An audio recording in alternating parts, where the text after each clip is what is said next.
Okay, hello everyone. I'm pleased there are so many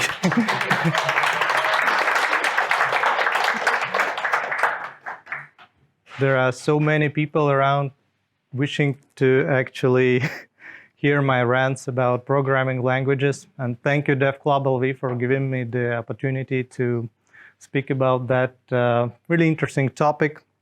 So a little bit about myself. I'm Andrejs Skļarevskis. I've been doing programming professionally since 2006. Learned some programming languages. Unfortunately, I don't hold a degree in computer science, so maybe this would be kind of non-scientific, not quantified objective research, just certain thoughts that come up from my personal experience. I am a software engineer at Gaujasoft.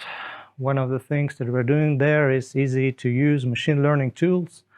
And I would like to present table torch. So if you would like to do linear or logistic regression models right inside your spreadsheet in Google Sheets, please try it out. And I would be pleased to learn your feedback, how it was, does it work for you or not, etc.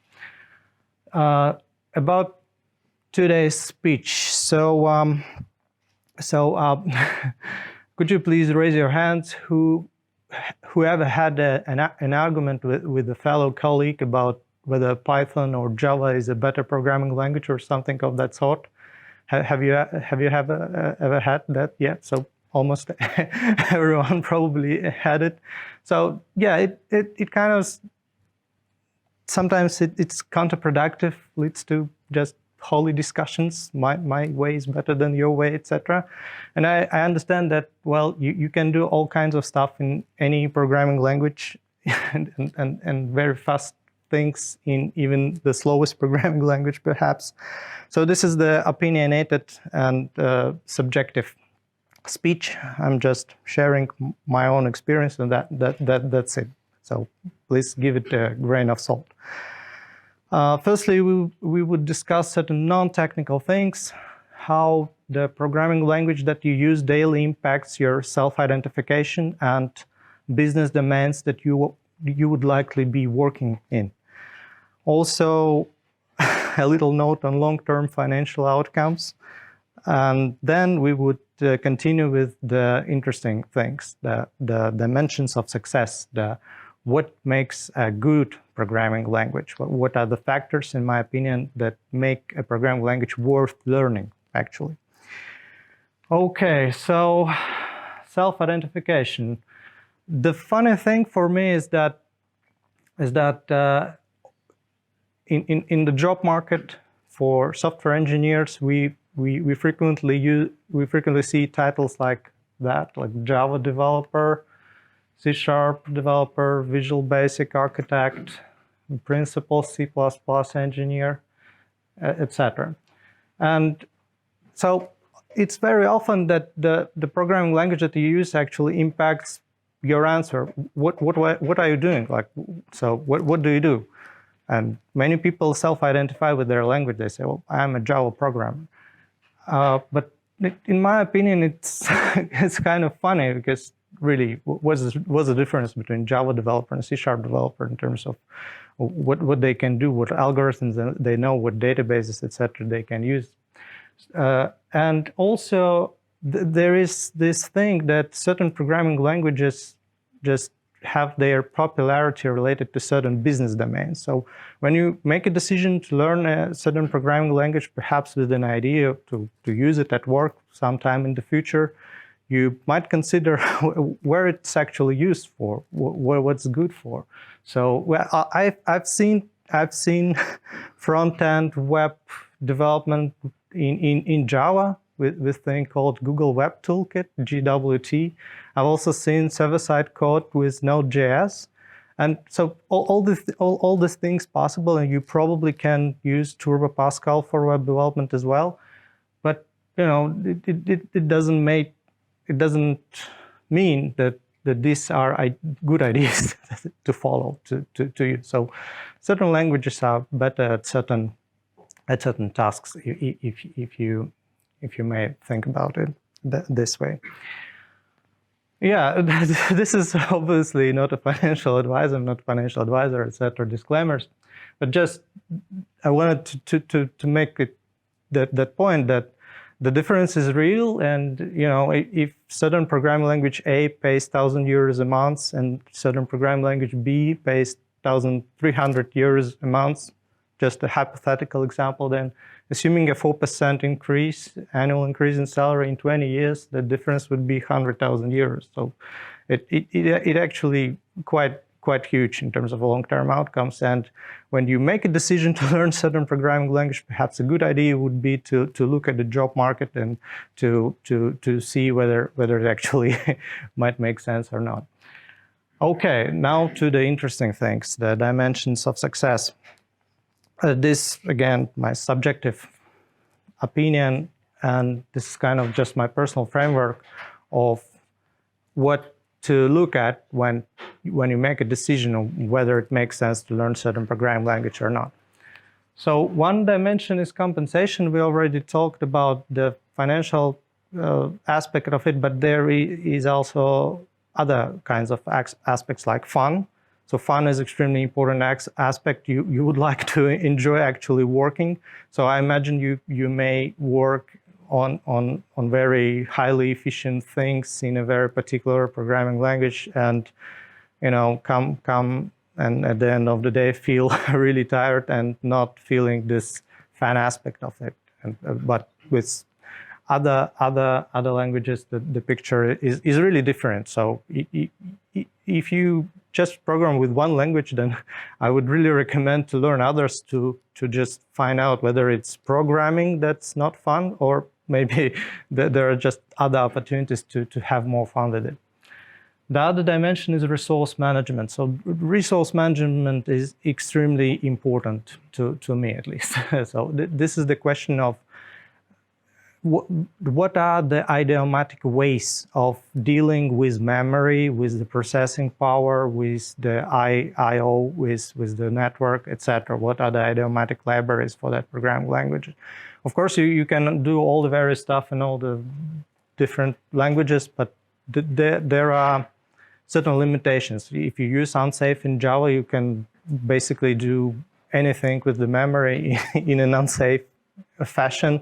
But this is not kind of way. This is not the way that things usually are. So usually you deal with the overhead, with the resource overhead. If you are using certain languages, like each object you have will have like a few bytes on the heap additionally, just to make the virtual machine or something else working properly. And yeah, and the next dimension is the ecosystem. The ecosystem is important, really. It is the question, so this factor and the next factor are about, they're a little bit of chicken and the egg factor. So you can invent the best programming language in the world, but unless it has good IDE support, unless it has a good debugger, unless it has good documentation, etc., then probably people would not go using it. So before jumping on and using some obscure little document programming language, maybe you might consider taking a pause and think, maybe there are some other languages worth learning before that. And the related factor is tooling. So tooling is more about, actually I made a mistake. Ecosystem is about libraries, and it's about how easy it is to generate a PDF document, XML document, serialize, JSON, etc. So this is really important. Tooling is about IDEs, documentation, debuggers, etc. So these are interrelated. Maybe they could actually be joined together, tooling and ecosystem, maybe not. And finally, the soundness. So actually, if we are taking a programming language on its own merit, without considering the popularity, tooling, ecosystem, etc., only two of these factors matter: the soundness and resource management. Soundness, it is the correctness, reliability. So we are speaking here about high-level programming languages, and the idea is that they are providing us with abstractions that must assist us in creating highly reliable, readable, maintainable code, adhering to best practices, to solid architectural principles. And at the same time, these abstractions must be low cost, preferably zero cost, so that we don't sacrifice either speed or memory consumption or other resource management issues by using these abstractions. And also soundness is about how easy it is to make a mistake. So certain programming languages make it extremely easy to make a mistake. You are not careful enough, and here it is. You've got the null pointer, use after free, data races, etc. And certain other programming languages are kind of your best friend. Their compilers will tell you, oh, maybe, don't do that. Maybe use other ways. That there are better principles, etc. So this is actually important, whether it's easy to make a mistake. And there are a lot of less important factors. So when we talked about the heated debates, usually these things are mentioned, like popularity. Popularity is kind of important, but it's not a quality of the language. So maybe there is very great language that nobody knows about, but it's still great. Legacy code. Yeah, so many companies would say, okay, we are writing our code in Java, doing it in 2 decades already, and it's the best language since sliced bread.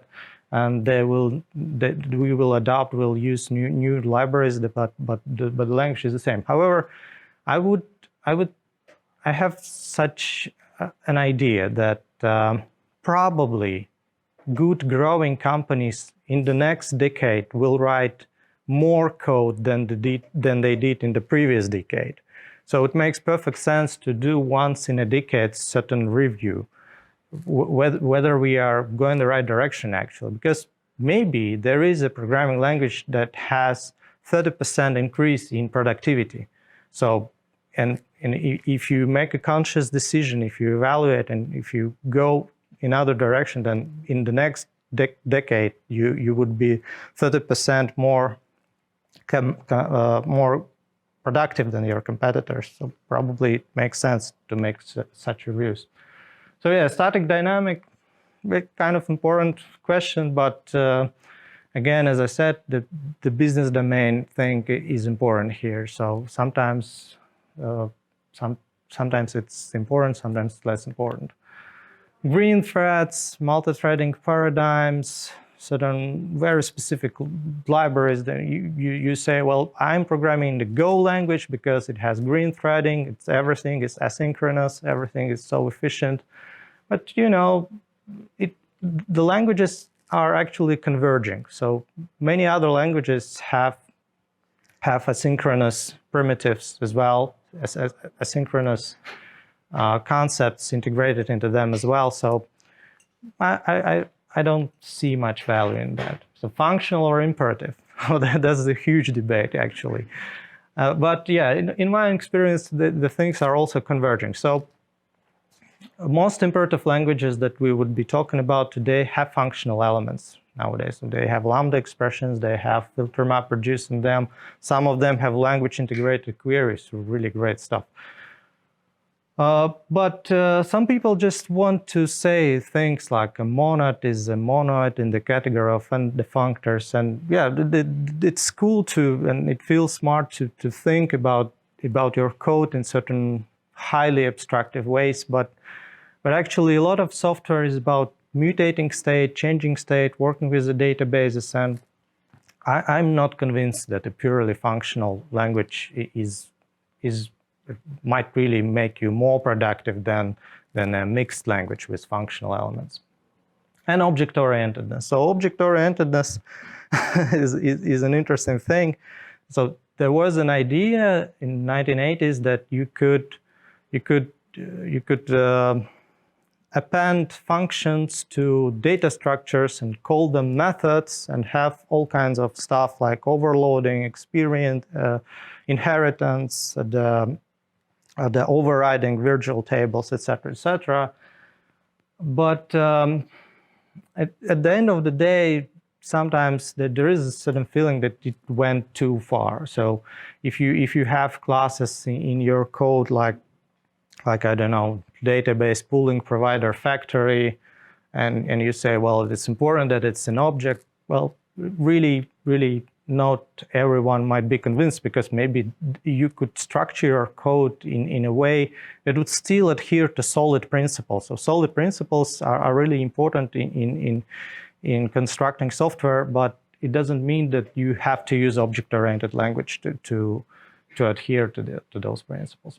So I actually said that popularity is not really important, but just a few points about it. So this is the TIOB index, and they measure number of software engineers, number of online courses, jobs. They use popular search engines like Bing, Baidu, and maybe some others to evaluate this. So the lower the better. This is the rank.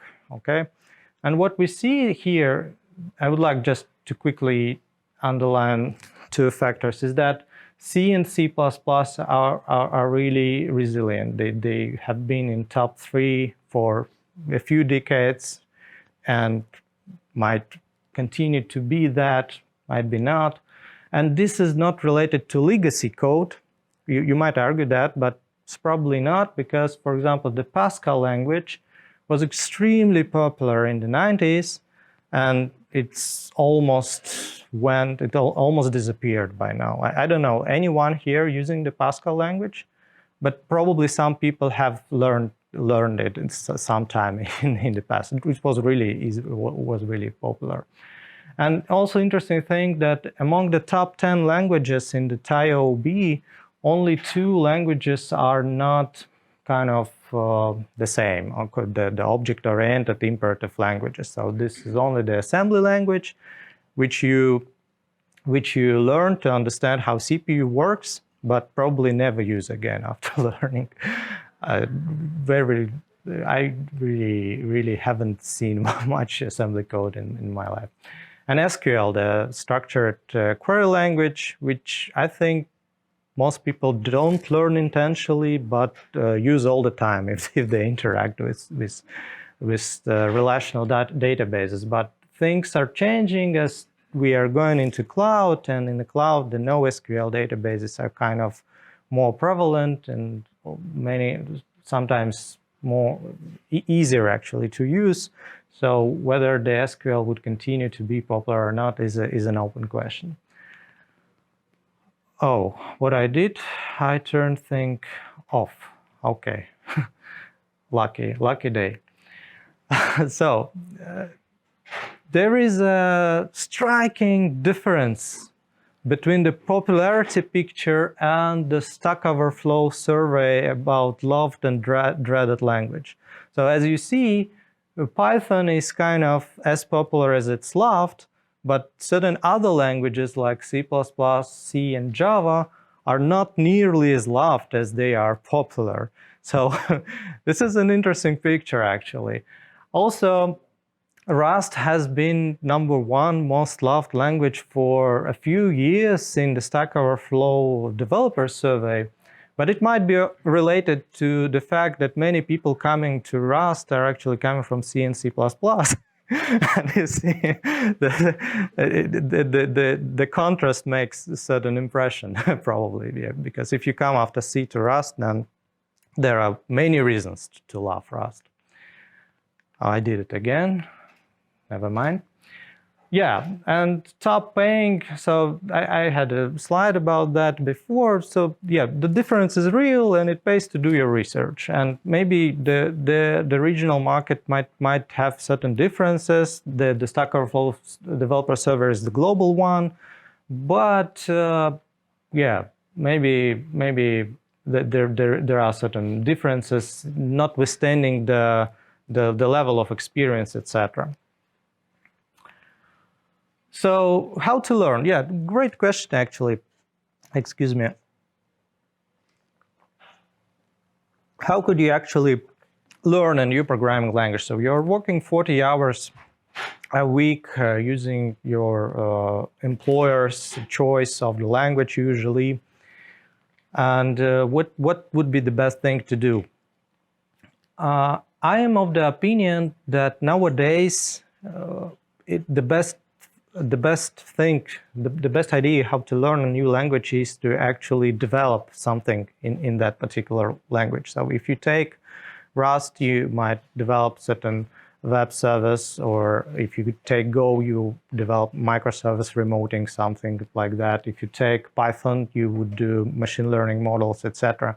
If you already knew one language, then usually you can use internet search engines to find similarities, like how am I allocating memory in Java? How am I doing virtual functions in Rust, etc. So it is really the best approach. A lot of resources, and I doubt that you really need to buy a book like C++ in 21 days and go through it and actually learn all the concepts to get the handle, to get the idea of the language. Yeah, and now we are going to look into huge problems. So there are huge problems in programming language design, and different languages approach these problems differently, and they some languages try to strike a balance, some languages try to avoid balance and focus on a single thing, like Go, for example. Green threading is extremely important. Let's focus on the green threading and network libraries so that we make an ideal language for network services. And some languages are designed by committees, they have RFCs, etc. They put a lot of thought into the new features, and some languages are more like, well, I and my friend decided that this is a cool feature, let's add it. And there are languages with way too many features, might be. Okay, one of the huge problems is type system, and the first thing to think about the type system is the complexity. And C language, I would say, one of the easiest languages to learn, as it has the complexity of the type system is really not that much. It's really understandable. You've just got structures like set of fields, and you have pointers. You may allocate things on a heap. Next comes C++, and it has extremely complicated type system. It has classes, virtual tables, overrides, overloads, operator overloading, templates, etc. So, and the type system is kind of meta programming language. It's kind of a building block with which you can model your own problems. So it's important that it is actually suitable to what you are doing. Next comes reflection and no pointer. So this is the approach of Java, C#, and Python. So pointers really kind of pollute the type system. They make it harder to reason about things. And reflection helps with things like debugging, serialization, deserialization. So really cool thing to have. So this Java and C# and Python are really easier than C++ in that regard, but they are still more complex than C, for example. Entirely another approach is prototypes. It is the type system of JavaScript. Well, and it is the kind of absent type system. So what type system might you have if you can add any property, any function to any object at any given time? So that's kind of complicated, so they have invented the prototypes. And certain type systems are Turing complete. What this means is that you can do arbitrary computations using the type system. So you can have a type for number 5, for number 42, or for the string hello world. And just by instantiating this type, you would have certain meaning of it. These are frequently you might see these in functional languages like Haskell and Scala, but also Rust and surprisingly TypeScript has Turing complete type system. It's an interesting thing to notice. Yeah, and type systems sometimes depend on and sometimes dictate whether the language is compiled or interpreted. So certain languages have static and strong type systems. Usually now they also have inference. So the line is kind of blurred between the dynamic and static type systems. Around 15 years ago, it was a huge difference, and some people would say, "Oh, in my dynamic language, I can just say let or var and initialize my variable." But nowadays, you can do the same thing even in static and strongly typed type systems. Duck typing, but strong typing is in language like Python or Ruby when the typing is dynamic, but you have to initialize variable with certain type, and it can't change, and it also can't change in the runtime. So you can't say, well, this was the string, but now it's the number because I say so. And duck typing means that if the function accepts a parameter and it wants to have certain functions in that argument, and it may be any type as long as it has certain properties in it. So if something quacks like a duck, then probably it's a duck. And there are languages that have dynamic and weak type systems. This means like 1 + 1 sometimes equals 11. This is the infamous thing, and I would really say that this is not a good idea. It makes you less productive than you could be, and you better learn languages with strong type systems, whether static or dynamic, but really strong type systems are better than the weak type systems. That's my opinion. And in static and strong type systems, there is such a dilemma that, well, we have data structures like lists or hash maps, and we just want to write code once and have it work with any kind of other types. And there are different approaches to generics that really impact the dimensions of success of the language. So C has no generics, obviously, but it has void pointers. So you can do data structures that are really generic in terms of where they could apply, but you won't have any checks using that. Some languages support monomorphization. This is C++, Rust, and Go, and it means that you can make a generic hash map, but when you compile it, it will compile for specific structures. So if your structure occupies 100 bytes, then your list will allocate 100 bytes per capacity. So it would be really efficient in terms of CPU and memory usage. Some language kind of do some kind of monomorphization in just-in-time compiler, but basically they just have sound dynamic dispatch. This is basically .NET, C#, F#, and Visual Basic .NET. They have done it really in a good way, in such a way that if you write a generic type, then in the runtime you have all the checks. You know what the generic parameters were, what the size was, and what are their properties. You can do reflection on this. So generic parameters they exist both in compile time and in runtime. This is the correct way of doing it. And these are languages that have type-erased dynamic dispatch, and this actually causes all kinds of problems, and it causes even abstractions that don't have to be there. Okay, I have to really speed up. The elephant in the room, the null pointer. Null pointer was called the billion-dollar mistake by Sir Tony Hoare, who invented it in his Algol-W language.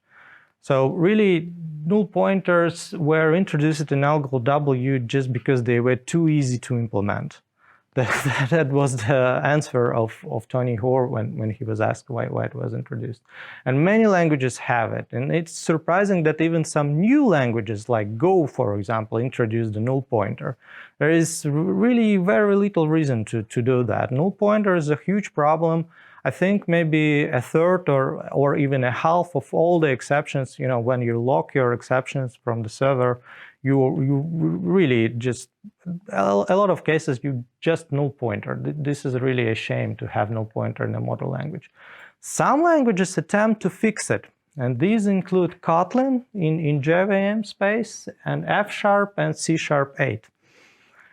And their problem is that they are using existing virtual machines, they are using existing libraries, so it's hard to do, but they are attempting to fix it. And this is a real huge, great progress. I really recommend to learn languages that attempt to fix it.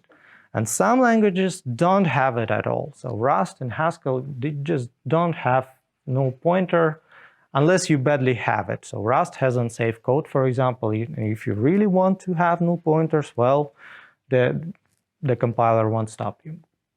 Yeah, error handling, another huge problem. And C does it really greatly by just using null pointers and error codes. And this makes you have this discipline that you have to use all the return values. So all functions that return an integer, it's probably an error code, you have to use it. There are usually constants for these error codes, and you have to use it.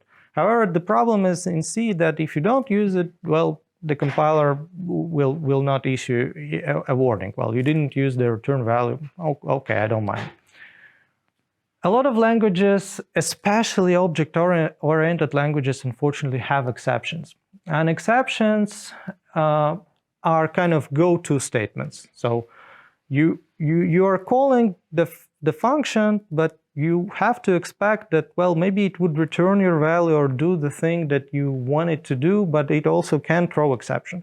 Some languages like Java went too far and introduced even checked exceptions that even made things really even worse in terms of polluting the type system. And then you are developing a library, you making a function, you make it checked exception in signature, and then it turns out you also have another exception, but you can't add it to the signature because you already published the library and there are usages. So if you add a new checked exception, it would make problems for the users of that code. So exceptions are, well, kind of okay, and they're kind of accepted practice, but if you think that this is the best approach, then I would like you to think about it, maybe it's not.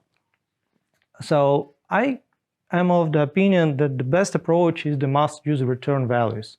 They are used in Rust, they are used in Go. In Go, they are not must-use, unfortunately, but they have complex return values. So functions may return an actual value that it returns and also an error code. And in Rust, if you don't use the return value, if function returns some kind of error structure or a result structure that has both some kind of computation result and an error, then you must use it, or you must use this question mark. This is a shorthand. If your function also returns error code or value, or result value, then it's just kind of syntactic sugar. So this approach is really, in my opinion, better than exceptions on many, many levels. Okay, so the next huge problem is the memory management. And memory management began in its manual form. So you have the stack. With stack, everything is clear. Just functions allocate memory for the amount of memory that they need. And then when they go out of stack, this memory is cleared. But you also have heap. And on the heap, you can just allocate memory. And then sometime in the future, you are promising the compiler that you would actually free this memory. And this leads to all kinds of errors. Null pointers, data races, what else? Use after free, security issues. So this is a huge computing problem. So memory leaks. Another approach is garbage collection. Here, you just allocate memory on the heap, and then sometime in the future it gets automatically cleared. Infinite memory. What else could you want, actually? Yeah, buy now. The problem with garbage collection is that stop the world. So if you're writing a network service in Java, then you know that sometimes your whole application will be stopped, and for 100 milliseconds, all threads will just chill until the garbage collection is done. There are also some concurrent garbage collection algorithms, but they will still stop the world occasionally. So as far as I know, there are no absolutely concurrent garbage collection algorithms. There is a probability that there would be stop the world anyway. And there is the borrow checker approach. A borrow checker approach of Rust, excuse me, I probably had to give you some time to think about this code. So yeah, you are allocating memory on the heap, and then you may take the address of that memory as long as you hold the ownership of that memory. And if you are trying to return that pointer, just as the pointer, not some kind of abstraction, then it is a compile time error. And if you return the actual object, then it's good. Then you're transferring ownership. So this is the revolutionary idea, and this is the great thing that Rust has that allows it to introduce zero-cost abstractions. Yeah, I've got ahead of myself. So borrow checker is the same as GC. You don't have null pointers, you don't have use after free, and it is better than GC because you have RAII. RAII is the C++ concept. Is resource acquisition is initialization. This is the thing, as long as you own the file object, you can write to the file, and once it gets cleared from the memory, it's closed, it's safely flushed, etc. So Java and C# developers envy this because they have to use try with resources kind of thing that will close the file handler.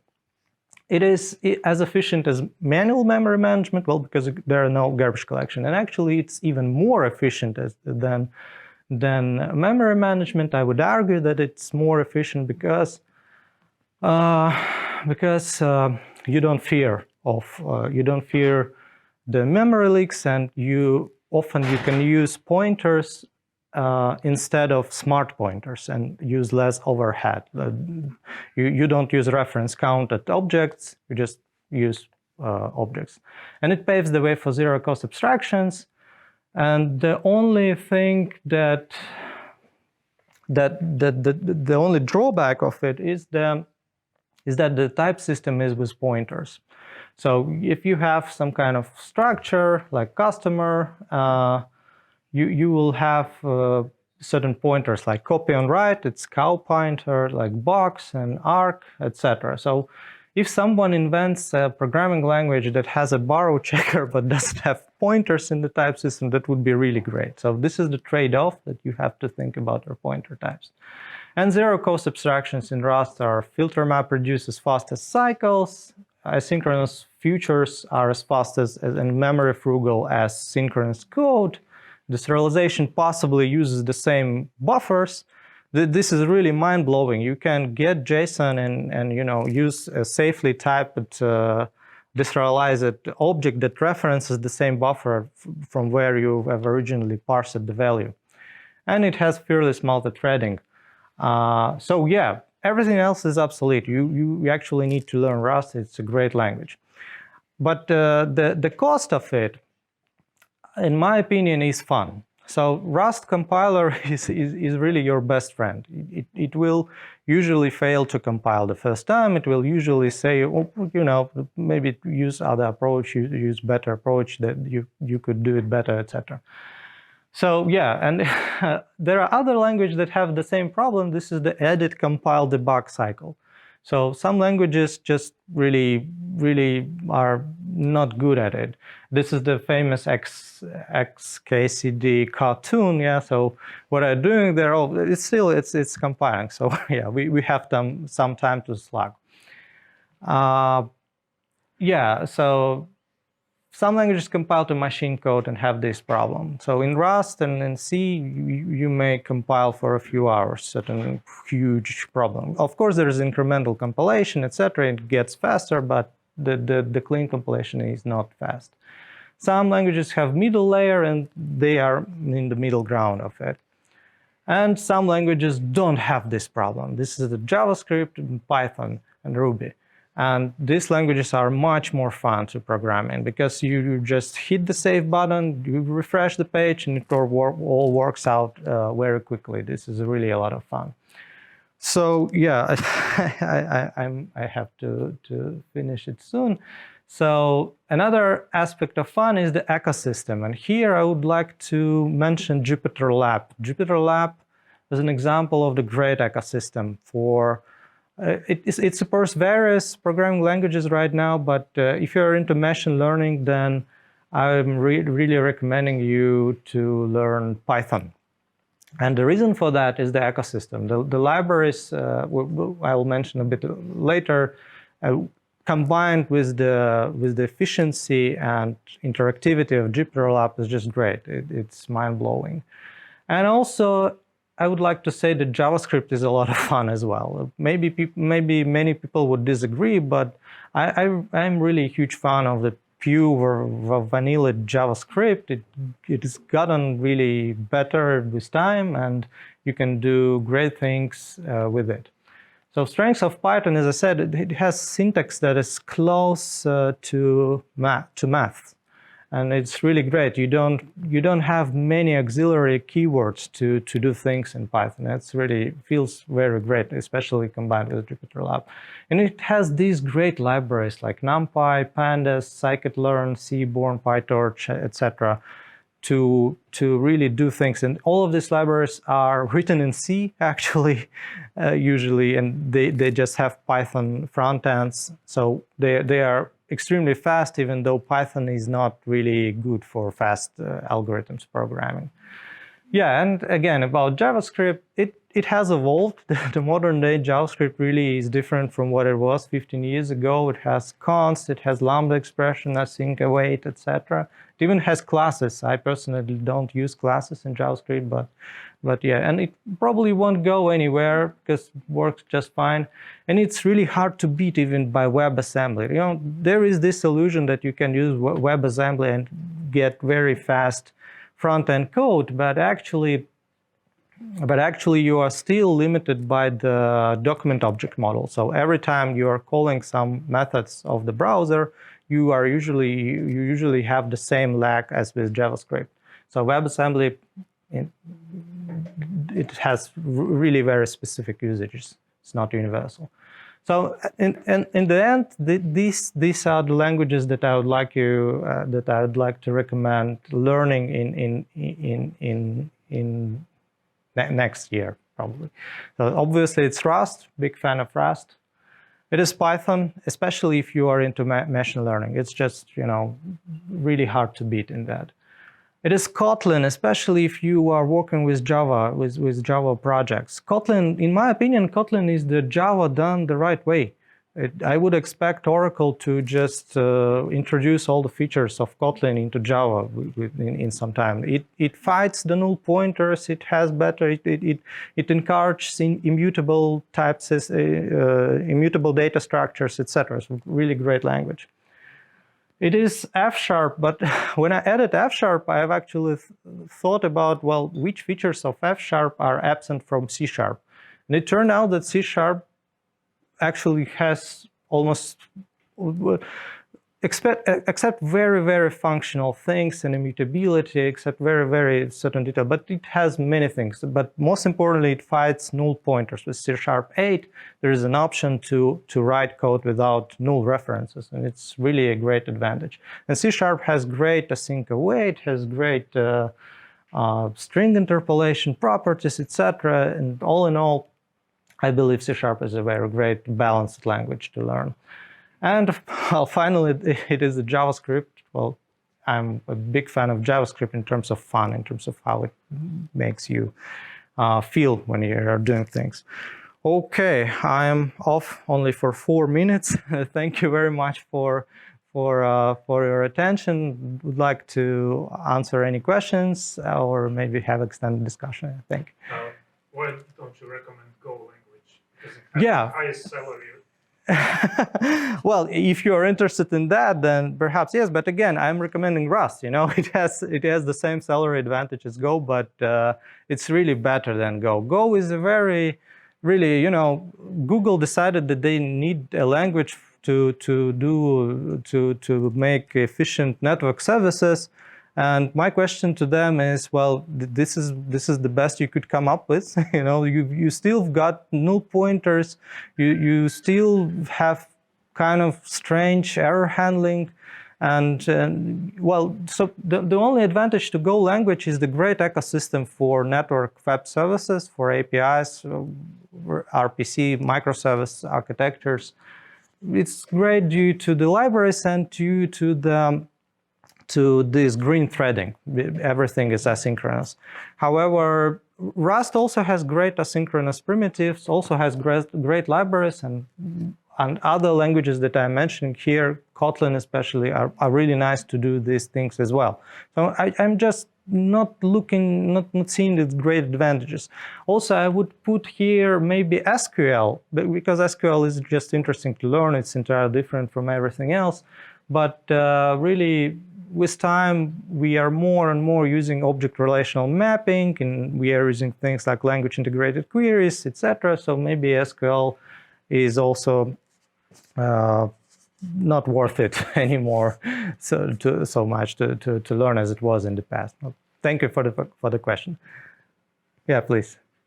Do you ever think that for now is no matter which language you learn, it matters what you want to do? Because languages became so similar that even, for example, JavaScript, which has no the types, if you like, you can have these types, even without special libraries and etc. And they became very hard to distinguish between them. What's your comments about it? Yeah, thank you for the comment, for the question. I agree with you, actually. So there is a lot of convergence between programming languages. It is just that, well, some people have fun learning other languages. Probably that includes me, and that makes me wonder what other languages have to offer. And I would say that you're mostly correct in that convergence led to that everything is possible. Everything is as fast as you want in any language and is as abstracted as you want in any language. And functional elements are present nowadays almost in all of the imperative languages. However, the soundness question, the correctness question is really different. So for example, Rust doesn't allow you to send objects between threads. And this is the huge advantage. It isn't present in Java or C#, where data erases and things like, basically data erases mostly, are really easy to introduce into code. But in Rust, it's hard to introduce. And in Rust, there are great multi-threading patterns that are not present in other languages. So I would still argue that if you are interested in computing and in programming various solutions, then it makes sense to learn other languages as well, not only the one that you are mostly involved with in day-to-day tasks. Maybe other questions? Yeah, please. So there are some very old languages, and there is a scarcity of developers in those languages, like Fortran and Cobol. And the question is, do you think there will be such high demand and maybe raise in pay that those languages actually rise in your top and would be worth learning eventually? Yeah, great question. Thank you. I agree entirely. It makes sense, actually, to learn Cobol and Fortran, at least in historical perspective, you know, just to understand where it all came from, how people were thinking like 50 years ago about programming. However, I'm of the opinion that you would likely write more code in the next decade than you have written in the previous decade, and this means actually that it makes sense to migrate from Java to Kotlin, from C# to C#8, from Go to Rust. And basically, you know, Linux kernel introduces Rust language. This year, they expect it to be merged in the next version. So even such projects of such magnitude and importance are actually are actually thinking actively about migrating to other languages. So it makes sense. And I am also of the opinion that if you want to be a great software engineer, it pays to have some hobby projects, to do some stuff and learn. And sometimes, for example, learning JavaScript changes your mind in terms of how you program in C#. So it really just happens. So the more languages you know, the better is your perspective, the more developed your worldview in those terms is. Okay, maybe other If you questions? would learn from scratch with everything you know right now, if you're totally new to anything, what would you choose right now in 2023? Great question, great question. I would think of what fascinates me. If this is video games, I would certainly learn Rust. If it is enterprise computing and services, databases, create, read, update, delete, I would learn probably C#. And if the artificial intelligence and machine learning is something that fascinates you, then obviously it would be Python. In JavaScript for front-end. Yeah, and JavaScript for front end, for fun, for having things. Question. I'm curious why you kind of mentioned JavaScript, but also in that survey, the TypeScript is much higher, and it's currently #1 choice for big front-end development. Yeah, great question. Thank you. My opinion of TypeScript, and also there is the Babel, I think, the transpilers thing. There are a lot of transpilers that transpile some other language into JavaScript.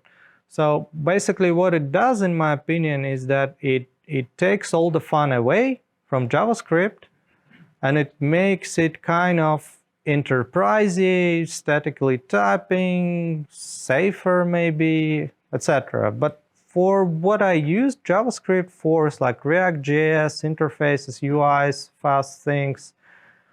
I haven't seen the added value in TypeScript. So yeah, TypeScript is an absolutely great language, and it brings features that are not present in JavaScript. But also JavaScript has evolved. So you have async await, const, you have classes in JavaScript, in the vanilla JavaScript right now. So there is a huge question whether it makes sense to transpile something into JavaScript, because the fun question is really important. I really like this property that you just click Ctrl+S, refresh the page, and it's there. Of course, you have the node to watch. Yes, you can transpile, increment, etc. But yeah, this is just my personal opinion. I might be very wrong on that. So because the same is present in TypeScript. Yes, there are tools with a whole tree lot, and the fun part of like 1 + 1 is 11.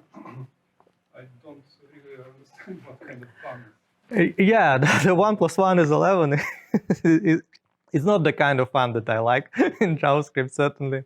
So probably you are right, and this is just my kind of prejudice. I'm really not sure. Just JavaScript was great for me so far, and I haven't convinced myself that I need to switch to TypeScript to do front-end development.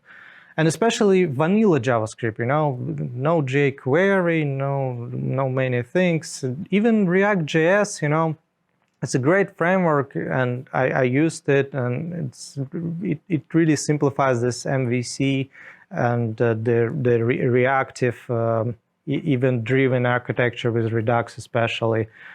But you can do all these things without it as well. So this would be my opinion. So yes, sorry, one last kind of in regards to this example of TypeScript and React.js. Once you kind of got some components from someone else with some parameters as input, and then finding all the fun only when it's running rather than compilation. It's not much of fun, and this is what TypeScript is good at. At compilation, it will say that you have some correct and data mismatch. yeah, thank you for that comment. I think you are probably right. This is just my experience. When you talk about the salary pay, did you count like the local markets or just global. It was the Stack Overflow developer survey. It was global. You learn the Rust, but barely you find the job here. You have to like go. Well, I'm a little bit surprised because we are in a global world, and you can actually find contracts for us to work and still live in Latvia and have all the benefits of it, of Riga. So I suggest that if you have more questions, you come to Andrejs here. You'll be here for a while. So let's thank you right now. Thank you for having this opportunity. Thank you.